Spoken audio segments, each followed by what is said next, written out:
তাকতৰি বাকি শুনাই উপদেশ মোৰ কথা শুনানিতে গোৱা গুণ যশ তাতহন্তে আতি উপজীৱে প্ৰেমৰ এতেকে সংসাৰ তাপ তৰি গাহৰিকে অ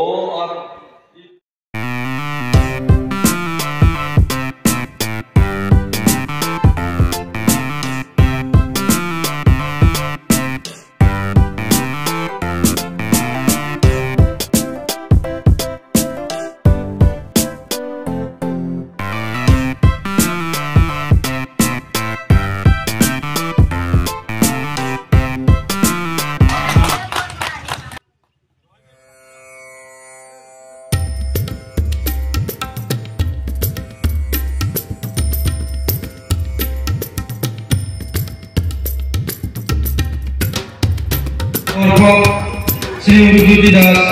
সম্পাদক জগন্নাথ নামঘৰ পৰিচালনা সমিতি তেখেতক আপুনি ফুলৰ গামোচা জনাব শ্ৰী মঞ্জিত মেধিয়ে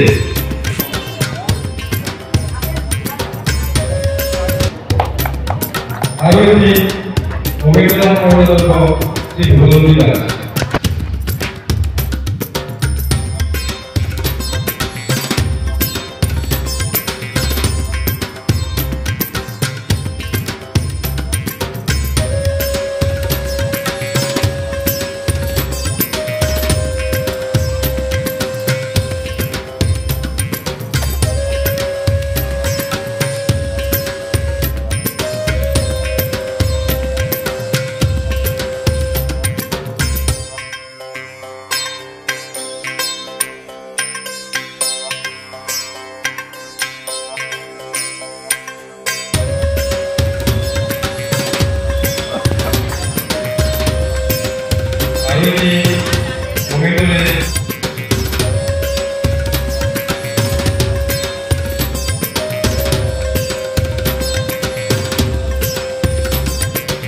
কিমান বছৰ ধৰি আজি ধৰ্ম অনুষ্ঠান কৰি আছে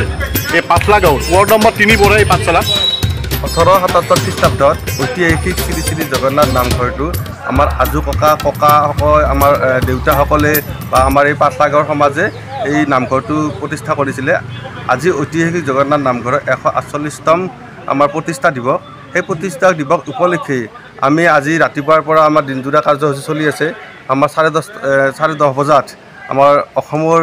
আমাৰ প্ৰভু শ্ৰী শ্ৰী উত্তৰ বেতনা টেঙাজাৰ সত্ৰ তামোলপুৰৰ শ্ৰীযুত ৰিজুপাঠক মহন্তই আমাৰ ইয়াত আহি আমাৰ ভাগৱতৰ ব্যাখ্যা কৰিব আৰু লগতে সন্ধিয়া 7:30 বজাত আমাৰ অসমৰ বিশিষ্ট পাঠক শ্ৰী মহেশ ডেকাৰ দ্বাৰা নামৰ প্ৰদৰ্শন হ'ব আৰু এই আয়োজনে আমাৰ সকলো পাঠলাবাসীয়ে দেহ মন উজাৰি কষ্ট হিয়া উজাৰি কষ্ট কৰিছে আৰু আমিও সকলো আপোনাৰ ইউটিউবৰ জৰিয়তে আমি সকলো ৰাইজকে ধৰ্মপ্ৰাণ ৰাইজকে আমাৰ এই কাৰ্যসূচীত অংশ ল'বলৈ আমি বিনম্ৰভাৱে অনুৰোধ জনাইছোঁ ধন্যবাদ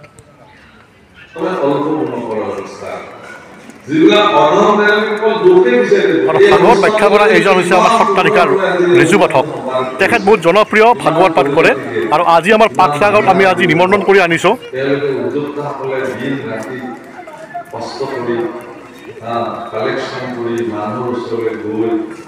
বা নিজৰ কৰ্ম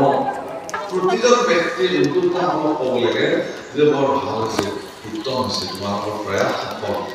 ইয়াত ইয়াতকৈও আৰু উন্নত কৰিব পাৰোঁ নেকি আমি প্ৰয়াস কৰিম কিন্তু তাকে নকৰি চাব যে ইমান ধুনীয়াকৈ কৰা অনুষ্ঠানতো 2-4জন ব্যক্তি আহি পেলাই অসন্তুষ্টি ব্যক্ত কৰে তেওঁ দুখবিলাক দেখাব যে এইটো এনেকুৱা হ'ব নালাগিছিল এনেকুৱা হ'ব নালাগিছিল এনেকুৱা হ'ব নালাগিছিল এইবিলাক